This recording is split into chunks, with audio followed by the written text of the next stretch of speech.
This video is sponsored by Raycon. K-pop Demon Hunters is YA nonsense, and I absolutely adore it. This movie is basically a litmus test on if you're trying too hard or not, as it's so fun that getting hung up on any of its flaws feels pointless. Sure, it has a little too much going on, the resolution for the generational trauma could fit on a sticky note, and only 2 out of 6 antagonists have an actual name, but you couldn't get me to care about most of it, as everything else is just that fun. Plus, everyone's really hot. So we're just gonna do a quickie review, as I truly believe if you've seen the trailer, you should already know if you want to see this movie or not. My pitch is simple. Yes, do it. Truly, the only hurdle involved with loving this film, the sole rational thing you can get hung up on, is that K-pop Demon Hunters is cringe. And by that I mean there's nothing new about it. The concepts and tropes have all been done before. These cliches are so run through, even Book Talk would throw shade. The broody anti-villain has a tragic backstory, because of course he does. The power of friendship saves the day, and the movie looks you dead in the eye and brings up shipping. All the things that people mock and try to pretend that they're better than, it's here. But I promise you, if you disregard the opinion of people who only play Call of Duty, or are just trying to be pretentious, you will have a great time by embracing the twee melodrama, as it is such a good time. The heroes are endearing, the villains are deliciously hateable, the final boss is weaponized shame, so please take a chill pill and have a blast. Plus, the music is really good. I'm all you need, I'ma be your idol. Before I go any further in gassing this movie up, shockingly, I do have a sponsor. And yes, it's Raycon. Because of course it is. Raycon makes wireless headphones that are shockingly good, and I say as someone who's very paranoid about people who say booming and crisp in the same sentence. Yeah, they are actually crisp and booming. They're also wireless, affordable, and their noise cancellation is actually perfect for blocking out the sound of my neighbors debating the merits of their ship at 3 a.m. Raycons have up to 32 hours of battery life, which is longer than some of y'all's last relationship, and unlike your ex, they won't leave you. As with their gel tips, they'll stay comfortably in your ears in any setting, including the floor, which I hid after trying to set up this green screen. So if you want earbuds that sound good, look good, and are perfect for streaming into the void with, click the link in the description or go to buyraycon.com/sarcastic to get 15% off your order. Raycon, because sometimes you just need to tune out the world and set a new soundtrack for your life. Back to the video. Now, to actually tell you what the movie is about, K-pop Demon Hunters is a story of Huntrix, a trio of K-pop idols who kill demons, sing songs, and in contrast to every real-life celebrity ever, has nothing but pure positive opinions of their fans. They all aspire to complete the Hanmoon, a magical barrier that separates the human and demon world, with them being on the cusp of sealing the demon world for a whole generation. But when the devil can't get to you, he sends a man, or in this case 5, in the form of the Saja Boys.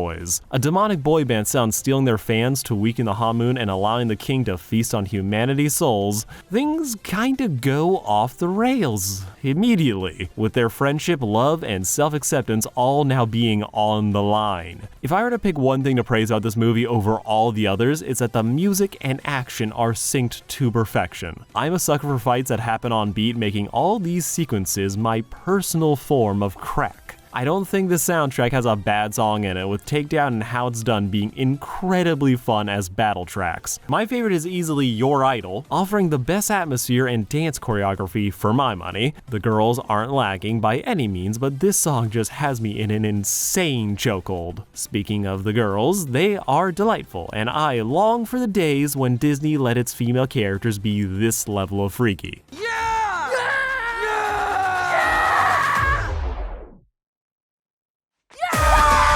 Semi-related, but nothing made me laugh harder about Encanto than hearing about just how much the mouse lost millions of dollars because they assumed all the girls would want dolls about the mean older sister, only for the people to cry out for Luisa action figures. Disney's last couple of princesses have sadly felt more like role models than people. Meanwhile, Rumi, Mira, and Zoe are a trio of goofy degenerates who manage to hit the sweet spot of being dorks who are also badass. This movie is all about shame and hiding parts of yourself, with that being worked into the mantra of Huntrix. To be perfect and never let their fears be seen, this leads us to watching them on stage be the perfect idols for their fans to worship, only for us to see them in their downtime being relatable burnouts. They are not perfect, and I would have liked to see Mira and Zoe struggle just a little bit more to try to be, but I think the right decision to have them be firing on all cylinders all the time is one of the best ones they could have made, as it leads to a lot of really funny moments. Not just the girls thirsting over the abs, but more importantly, it lets this unconditional love seep through and makes us adore the bond between the girls, as they are just a constant beacon of dopamine. This feels like a real friend group made up of real friends that have known each other for years. They've survived through thick and thin, with this movie being the moment where they finally start to be on different pages, despite desperately not wanting this to be the case. These three are great, well-rounded characters, with the only missed opportunity to me being how we just didn't get a chance to really integrate Mira and Zoe's personal flaws more into the story, but doesn't really ever feel like a true issue, which I think it needed to be, especially when a certain decision happens towards the final act, which felt a little out of pocket given the context that it happened in.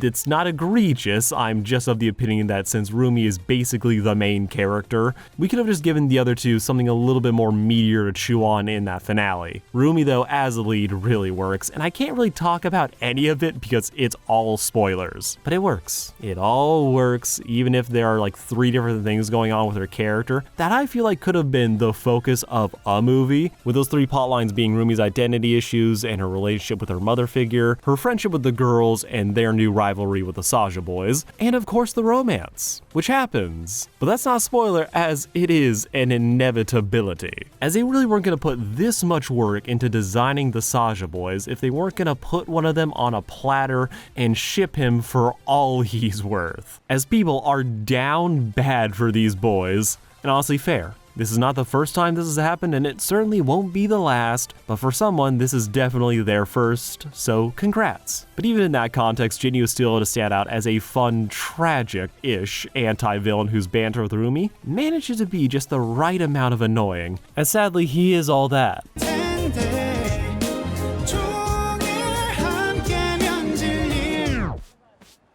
What a perfect asshole. I think my deepest heart's desire is for this movie to turn into a series that can expand on, well, everything. But at this point, I think I'd settle for a director's cut that'd add just an extra 10 minutes to the film, as I feel like that would do a lot for the rest of the film. As is, K-Pop Demon Hunters is fantastic. It's a fun ride from start to finish. Don't let cringe hold you back from enjoying this thing, as I promise you, the Reaper will not care how cringe you were in high school. So just enjoy yourself shame-free, lest you be consumed by the sentient bonfire that is this film's villain. Go check it out if you haven't already. I got a few spoiler thoughts I need to just put on blast. So if you don't want to hear those spoilers, well, this is your chance to step out. Don't worry, this video isn't going anywhere. Probably. YouTube gods are weird like that. But to get into the spoiler thoughts, Rumi is a half demon, and I think that was a great opening twist. We're led to believe that only humans could be hunters, with the revelation of what Rumi is calling into question everything we were initially told. The story doesn't go full demons are just people and we should all just chill angle. However, it does lead to a great message of letting go of self-hatred and accepting yourself, flaws and all. Rumi starts to lose her voice, choked by her patterns and her disgust for them rotting her from the inside. It's only by getting to know Jinyu and understanding the meaning behind them that allows her to start singing again. Now, I'll fully admit that the first time she brings up how Jinyu helped her, I